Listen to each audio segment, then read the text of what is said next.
Hello. Welcome back to the Mindset Check podcast. I'm your host, Misha McKittrick, and this is a podcast where we believe that as you take time for a mindset check, you have more power than you think you do. And where we also believe that when you speak your truth, you create a completely different reality. I'm so excited to talk to you about this today. It's one of my very favorite stories about Jake and I's story. It's so good. So you guys know that I have been promoting and talking a lot about what's coming up for, my friend Misha and the business moves that I'm making with teaching HeartSync. Oh my word. I cannot even tell you how excited I am for the women that are signed up for the HeartSync course. Now, I want to talk to you a little bit about their transformation and what is in store for them, why I'm so excited for them. Because in their transformation with heart coherence, people go from feeling anxiety to peace. They go from feeling low to feeling charged, from brain fog to clarity, from jumbled to harmony, from aimless to purpose, from taxed to inspired, from normal and even happy to completely incredible. Honestly, the Heart Math Institute has shown over 1,300 biochemical benefits.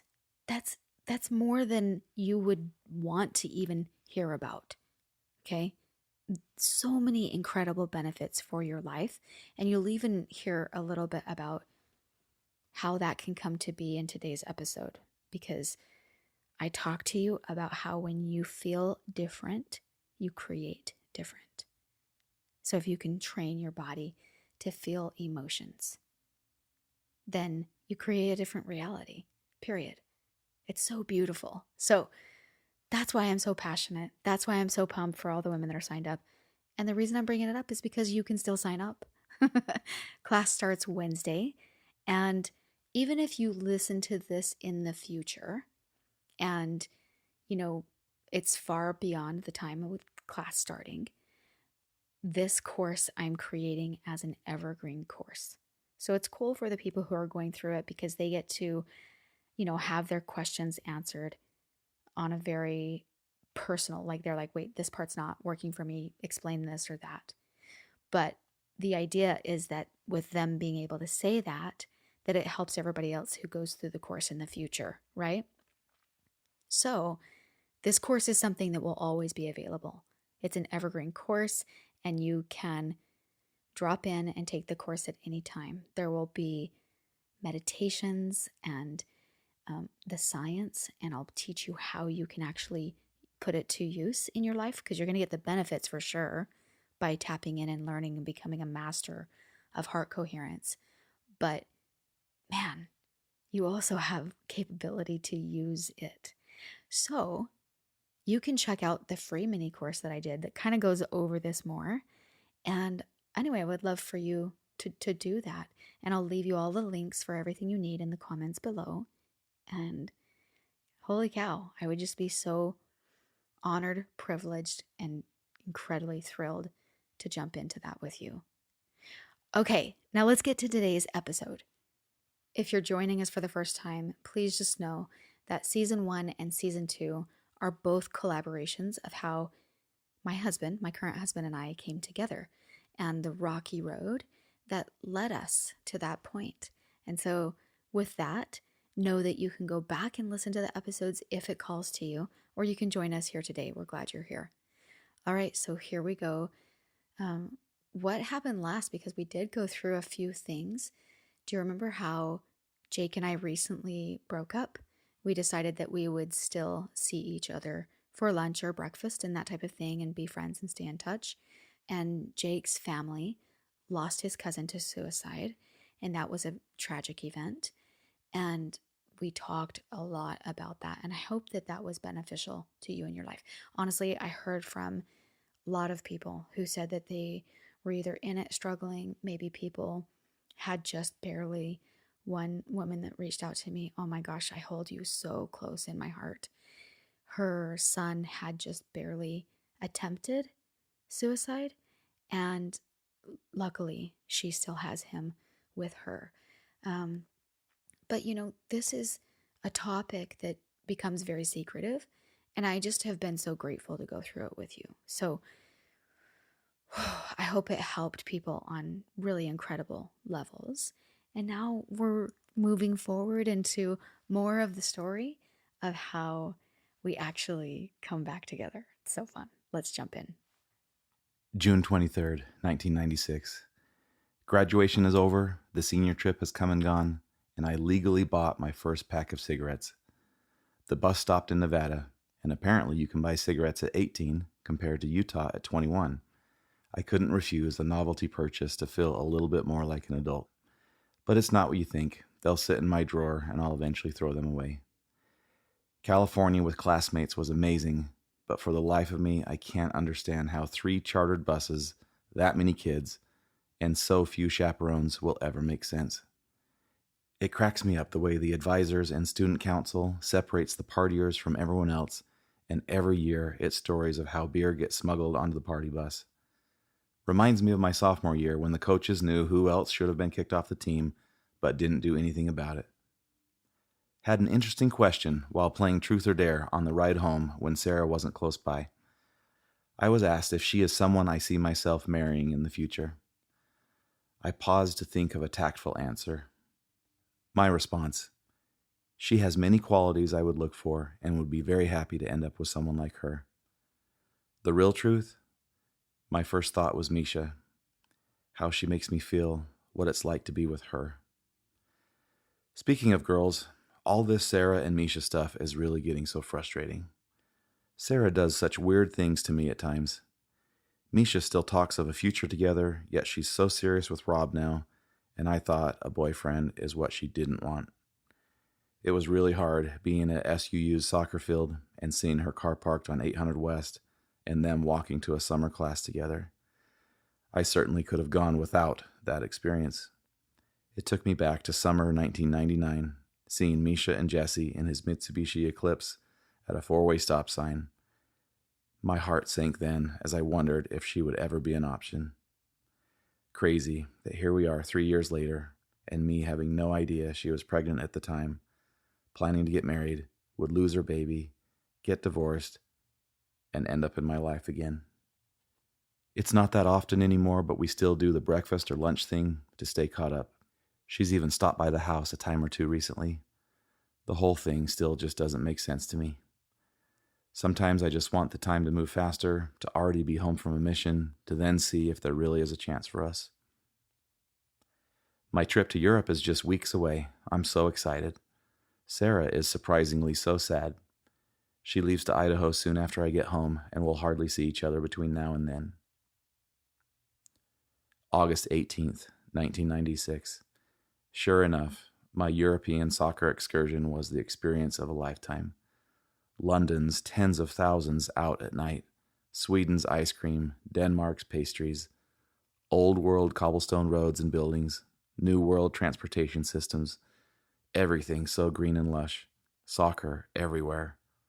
Thousands of youth players in matching team tracksuits, all our opponents speaking different languages, playing in professional stadiums, sleeping in schools with dozens of teams from around the world, exchanging clothing and items, partially communicating with cute girls like the ones from Norway, buying a souvenir Carlsberg beer bottle as an 18-year-old. Why? Because you can there. Crazy. But the best part, never imagining I'd form such incredible friendships with players I just competed against in our high school region over the years. Spencer, Tyler, Mason, Jared. The worst part? I went to Dairy Queen the first night home to see Sarah at work. She didn't even seem excited to see me. Quite the contrast to someone so distraught I was leaving for 3 weeks.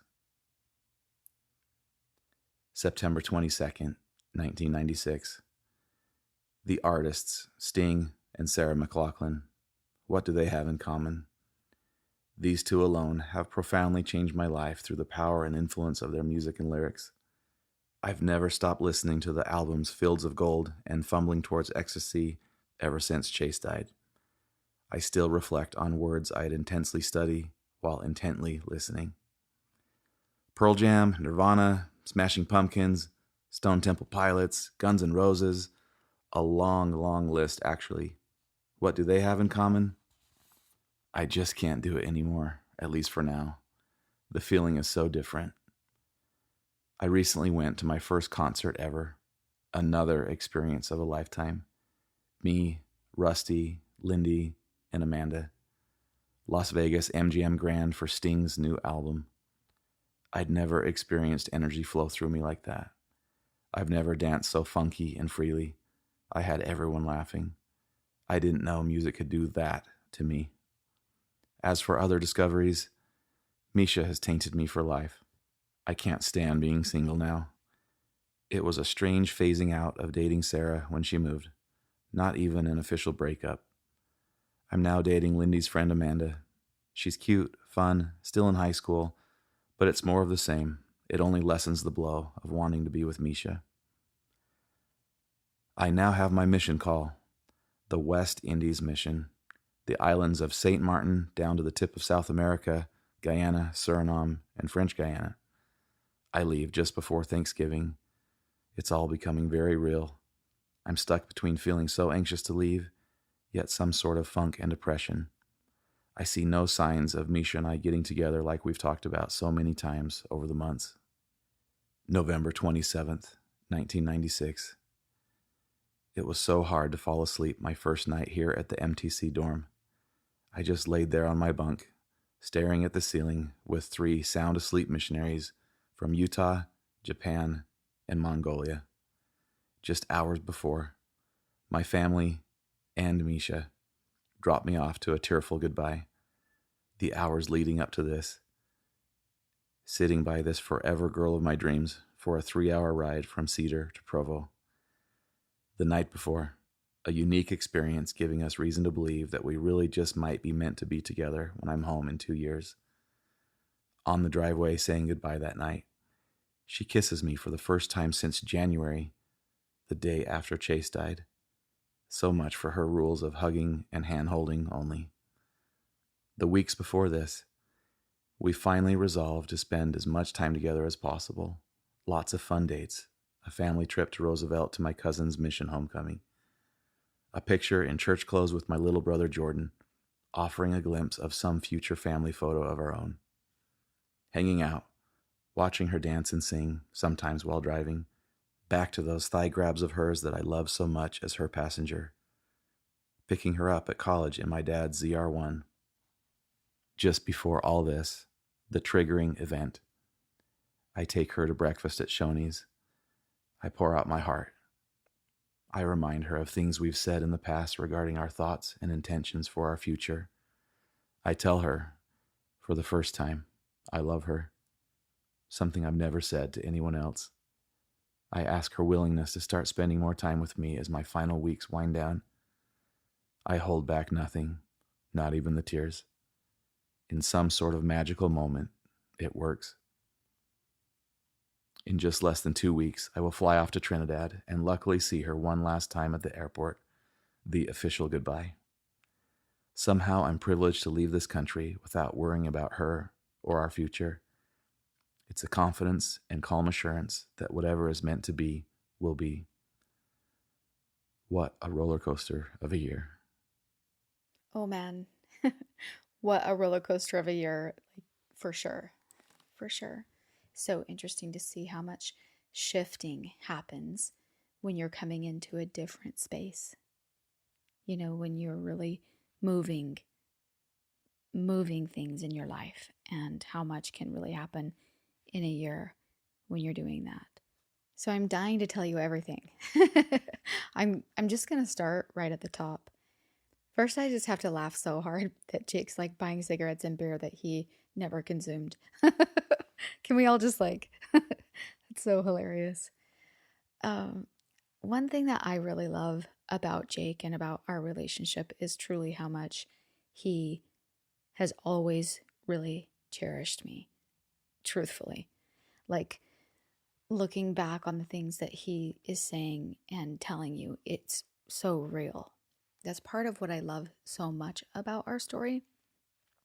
But I think that also comes with a great disclaimer, because I know for sure, for me, that there are many times in my life where I've seen something from the outside, and you then picture that everything's just peachy, right? And coming off of the episodes we just shared with you, I know you don't really know that things are all peachy, but maybe you think that even through those trials that we never have had, like marriage trials, you know? And there's just something that I want to reaffirm for you in this, that just because we have trials, it doesn't mean that everything's, now defined as that, right? Love takes holding on. Love takes supporting each other through the difficult times when it feels like only one of us is trying. One of the very favorite quotes that I love says, "A marriage is not great because it doesn't have issues. A marriage is great because of the way they work through their issues." And oh, it's just so much truth right there. And I wanted to kind of share that because I think it's important to, while we're seeing strengths, also recognize for everybody, everybody else's sake and our own sake, that life doesn't have to be perfect to be completely incredible. Completely incredible. That's part of learning and growing. So, this relationship with Rob, honestly, like, I love that Jake kind of references like, oh yeah, she didn't want to date, she was moving on. I think there's a few things for me to say around this relationship with Rob. Rob was an incredible person. He was very kind to me. He was so sweet. At the same time, Rob didn't have the same ideas in the back of his mind of what he wanted for his life and what I wanted for my life. They weren't the same. Like our belief system was different, and that's a big thing. I mean, a lot of couples do that, and that's what they're choosing, and that's fine. But it doesn't mean that that doesn't come without struggle and trial. And sometimes that comes even when we thought we chose something different, you know, starting out, and that's okay. I mean, we go through things in life, but for this situation, I really believe that there was something in the back of my mind that I knew I wouldn't be with Rob forever, because it was kind of like that. There's something about, and I don't know if I can explain this the right way, but I actually think that the women listening will really know what I'm talking about. That sometimes in the back of our mind, we choose a bad boy that we know we're not going to be with because it's not a threat. As far as like, we like they're not going to try to be with us forever, or even if they are, that we can see so clearly that we're like, yeah, no, not going to happen. You know what I mean? I really have no idea if that resonates with anybody, but for me, that's just a truth. And that's the way that things were with Rob, even though he also was very sweet and kind and very great. Um, yeah, just love the way that Jake's like, oh, he just kind of ripped him when he would see me with other people. And for me, that just feels reassuring to me that I just love that feeling, right? And it just adds to the love story, because to have somebody who had an eye out for you for a long time, and they ended up with you and they treat you like a treasure, that just, it's really amazing. I think, as a side note too, it's really important to also understand that I wasn't lining up with Jake at the time. Like my vibration wasn't like with him. I know we talked about this in another episode when I broke up with him, and trying to explain that he was in a different space in life, right? That he was doing high school and I was doing like crazy, crazy adult things. Um, and that was a big part for me, because um, because sort of that understanding and needing to be on the same wavelength, that wasn't matching up. But also, I feel like the vibration that I was coming off of and healing and where Jake was just so different. That was so different. And then there was also an element with the Europe story. Holy moly. The Europe story was like, as he brought that up, what I remembered about that. I remembered sitting with him when I was taking a break at Lynn's, this grocery store that I worked at, before I had broke up with him. And he was telling me about this exciting opportunity, and he was going to Europe that summer. And, you know, his parents were going to have him pay for part of it. And I was just like, oh my gosh, dude. Like, we are not even the same. Like, how cool. I would love to be sitting here saying that to you, that I had a plan to go to Europe.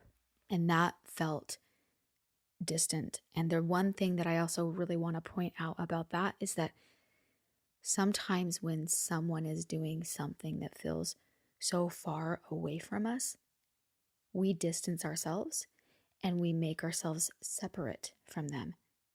And the one thing that that does is that pushes that possibility farther away from us.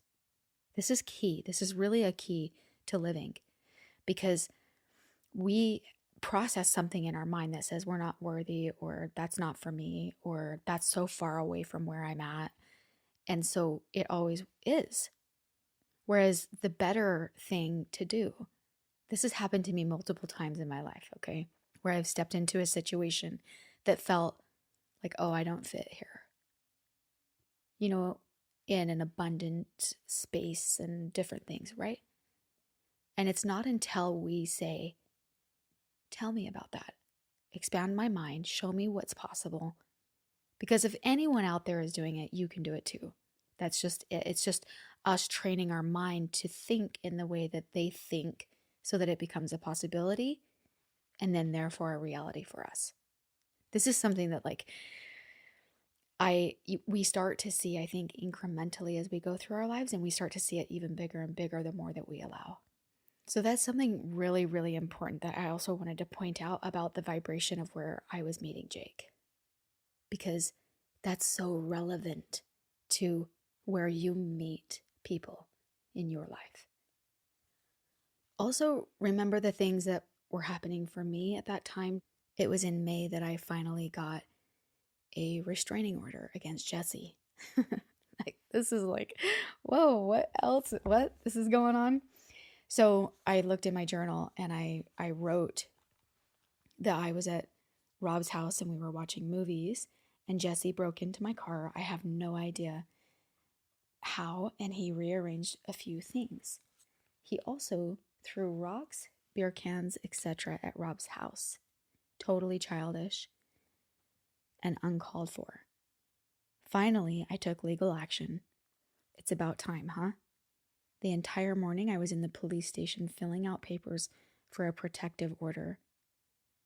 He cannot come near me. Okay, so I mean, this is what's going on in the background of my life, right? Going to court, having people work with me, telling me like, you cannot ever let up on this. Like, you absolutely have to reinforce this on your end or it won't work. Being counseled through that's that's a whole nother world, I'm telling you what. But I did write in my journal that that's something that I always kind of thought I was going to need to do, and that I would feel so bad when it happened. But I wrote in my journal what a relief it felt like. Wow. To finally be able to cut those ties. Another comment that Jake made about life that I just think is so cool to point out is that on this soccer trip that he actually went with players that he competed against on high school teams. And I just wanted to just mention that sometimes people are on the other side of our life, right?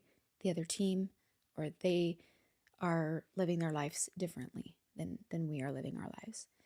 And I just wanted to point out that when we spend time with those people, we see that we can become great friends with them. We can love them. We can be They might be different, but that's okay.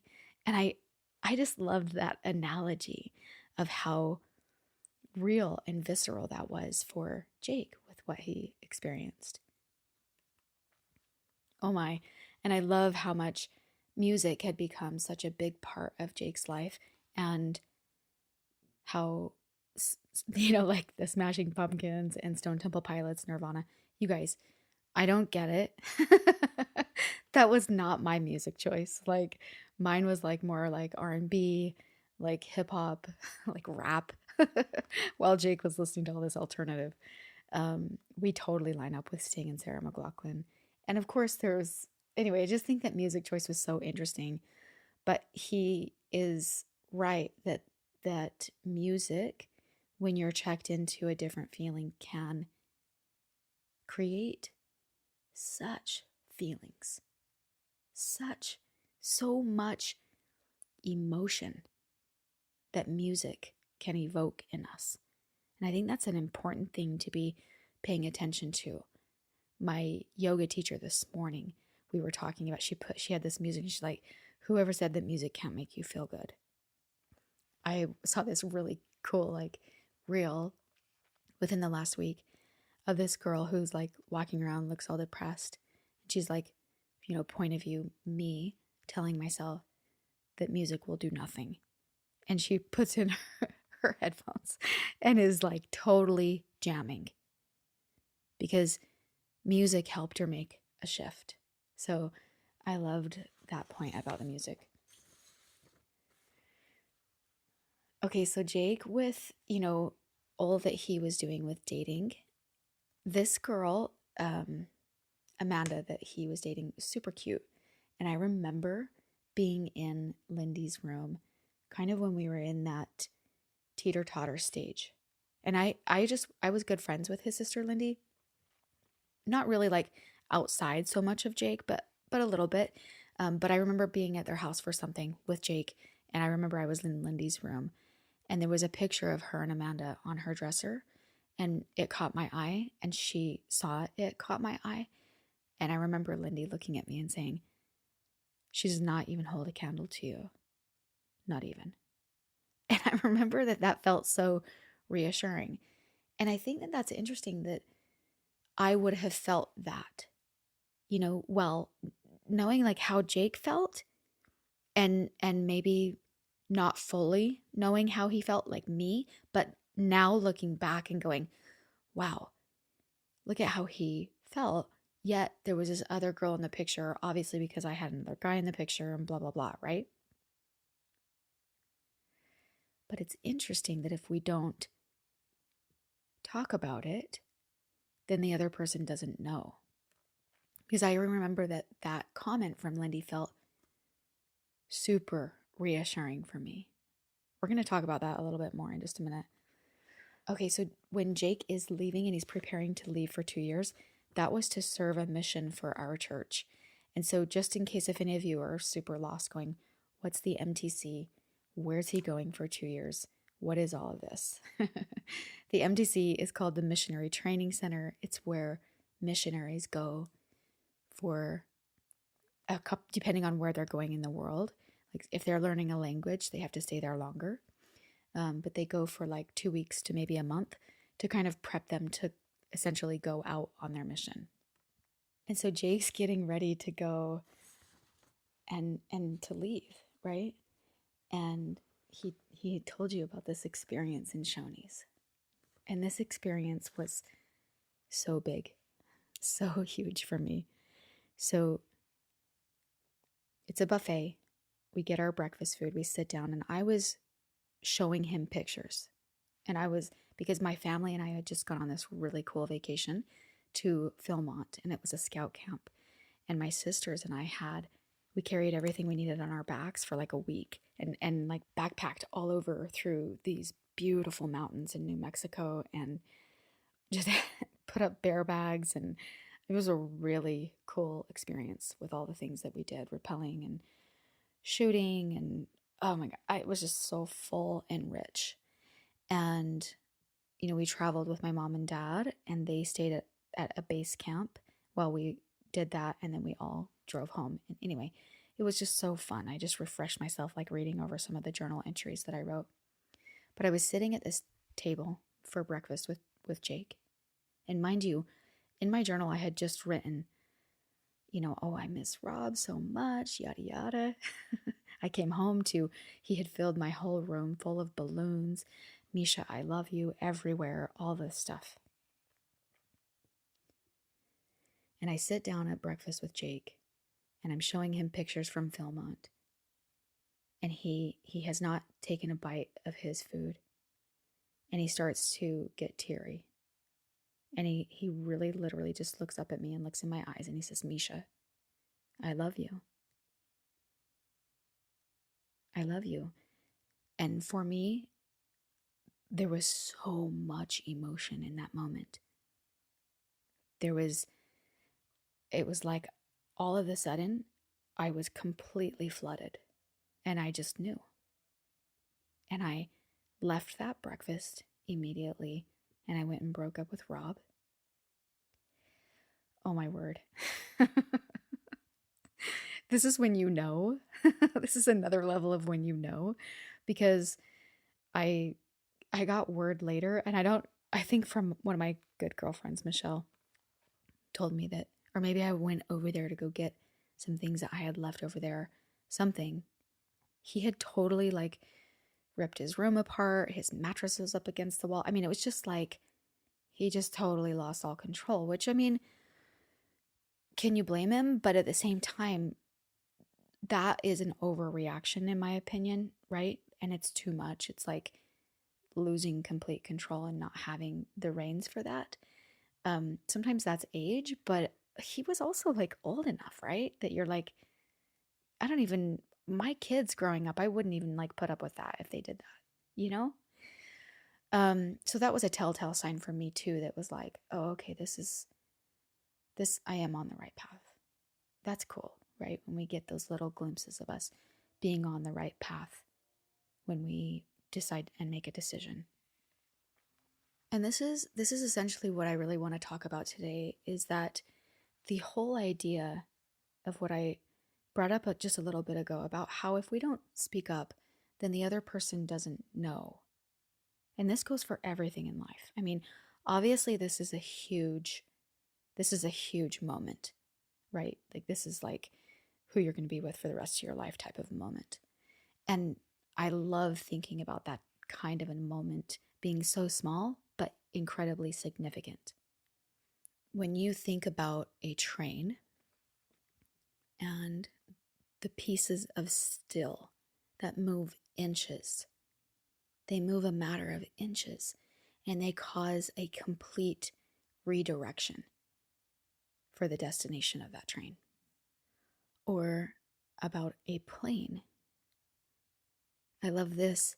Suppose you were to take off from an airport at the equator, intending to circumnavigate the globe, but your course was off by just 1 degree. By the time you returned to the same longitude, how far off course would you be? A few miles? A few 100 miles? The answer might surprise you. An error of only 1 degree would put you almost 500 miles off course, or 1 hour of flight for a jet. 1 degree. One time of you sitting back and not expressing yourself. And I know that there are times, and this is the art that I've had to learn more about, keeping my mouth closed. Is anybody else with me on that one? But by a bigger degree, sometimes I think we don't even sit down to know ourselves well enough to be able to know what our truth is, to speak that. I love this story that I heard from Dieter Uchtdorf. He said, in 1979, a large passenger jet with 257 people on board left New Zealand for a sightseeing flight to Antarctica and back. Unknown to the pilots, however, someone had modified the flight coordinates by a mere 2 degrees. This error placed the aircraft 28 miles to the east of where the pilots assumed they were. As they approached Antarctica, the pilots descended to a lower altitude to give the passengers a better look at the landscape. Although both were experienced pilots, neither had made this particular flight before, and they had no way of knowing the incorrect coordinates that had placed them directly in the path of Mount Erebus, an active volcano that rises from the frozen landscape to a height of more than 12,000 feet. As the pilots flew onward, the white of the snow and ice covering the volcano blended with the white of the clouds above, making it appear as though they were flying over flat ground. By the time the instruments sounded the warning that the ground was rising fast toward them, it was too late. The airplane crashed into the side of the volcano, killing everyone on board. It was a terrible tragedy brought on by a minor error, a matter of only a few degrees. Wow, right? I am slowing down to help you see and to think about your own life. What is it for you to evaluate? What is it for you to be able to see, to speak up about, to write down, to become aware of, to give voice to? There's a popular cartoon series where the main character was captured by the ruling authority and kept in an isolated cell. Once there, he saw an old man placed there. And this hero of the series asks the old man about the term of his capture, to which the elderly replied that he had spent almost all his youth captured in the cell. Anyone who entered this cell could never go out. But the young hero didn't want to quit without trying. He, after failing to find a practical exit, shouted for freedom. "Get me out of here." As soon as he uttered these words, the room's door swung open, granting freedom to the hero. Okay, I don't know. I would love to see that story, like for real, right? The real cartoon part of it. And it seems so simple. But what if it really is that simple? What if it really is us completely getting out of the way with the impossible, right? The thoughts that we think are so impossible, and giving voice to our wishes. I mean, I think the first step is just coming into the space of being able to think that way, just being able to start thinking of how you want something to be. And you know that I've talked to you plenty about how I had to have the training about, letting go of my way or the highway. Like I had to let go of that was inside of me. But that was more of a controlling than a creating. So try to start seeing the difference between that. That was more of a, right, if you have tons, like thousands and thousands of, infinite actually, possibilities of the way that your life can go by a little switch of a still, or by programming a few degrees different. We have to see the situation that we're in. We have to slow down enough to be able to evaluate what we need to see so that we get to say what we want. Because as long as you sit back and take life for what it gives you, well, that's what you'll get. Jump out of it for a minute and see what you really want. I heard this quote that you can't read the label when you're inside the jar, right? And so it's a moment where you have to step outside of what's going on to be able to see. And once you start to see, we get to finesse that. That's a really beautiful and juicy space, a space where I'm only really totally beginning to tap into. And it's good. It's juicy. We have, 95% of our brain is programmed to be, by the time we're 35, by the way, okay, 95% of our brain is already programmed to be whatever we experienced in the first 35 years of our life.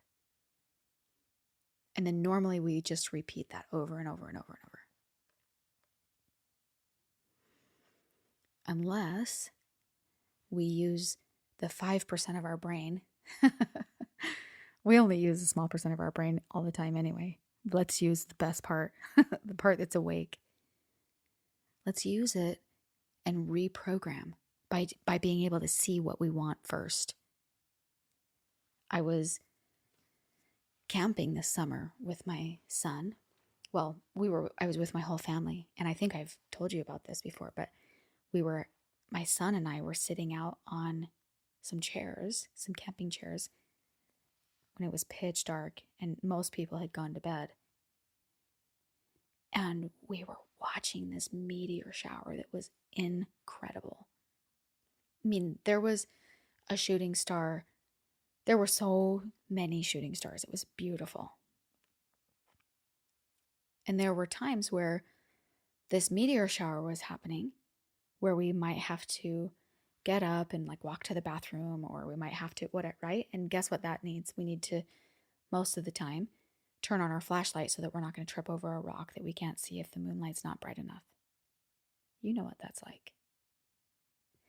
What's interesting is if we ever had a light on and tried to look up at the sky, we couldn't see the lights. We couldn't see the stars. We had to turn off our light for a bit to be able to see the vastness. We had to do that to see what was possible to see. Is this resonating for you? Take some time and turn off your flashlight. Turn off whatever's getting in the way. Jump outside the jar and say, what do I wish life was like?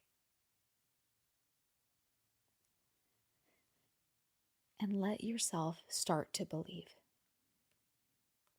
Start to believe that that's a possibility for you.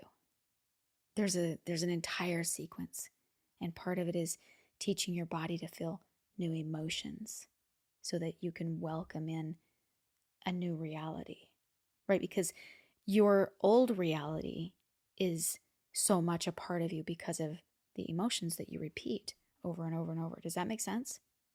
That's why learning new emotions, that's why I'm so crazy passionate about heart coherence.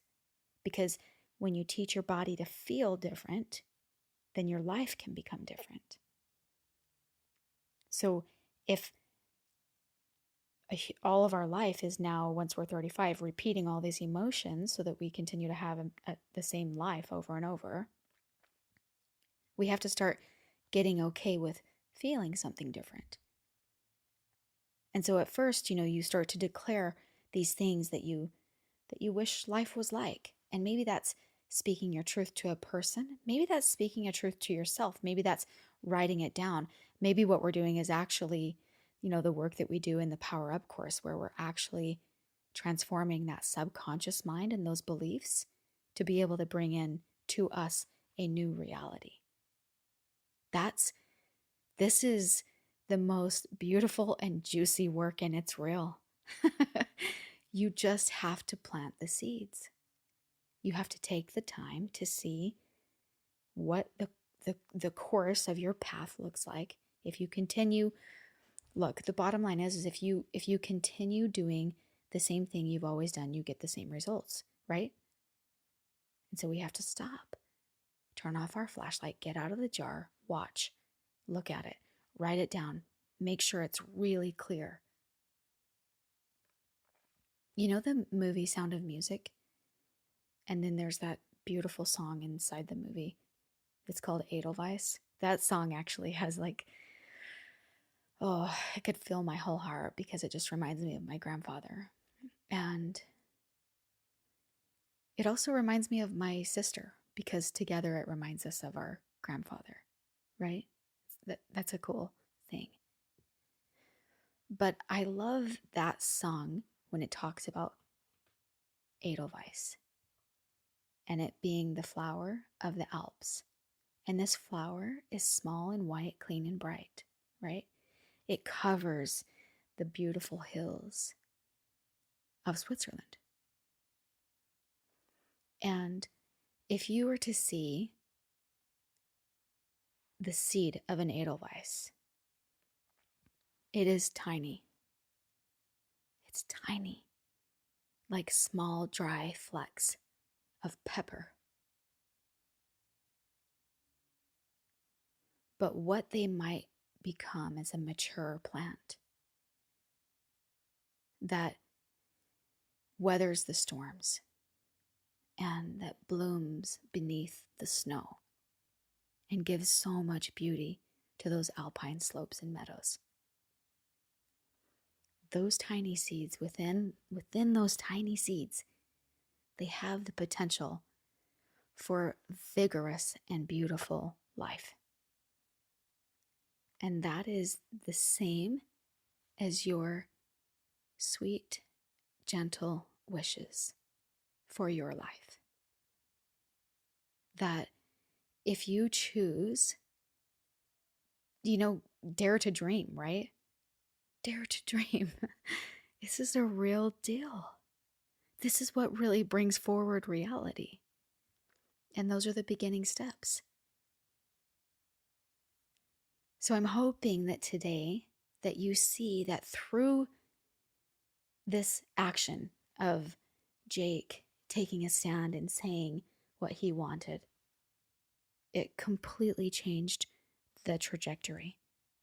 We spent so much time together before he left on his mission, more than we otherwise would have for sure. When we dropped him off at the MTC,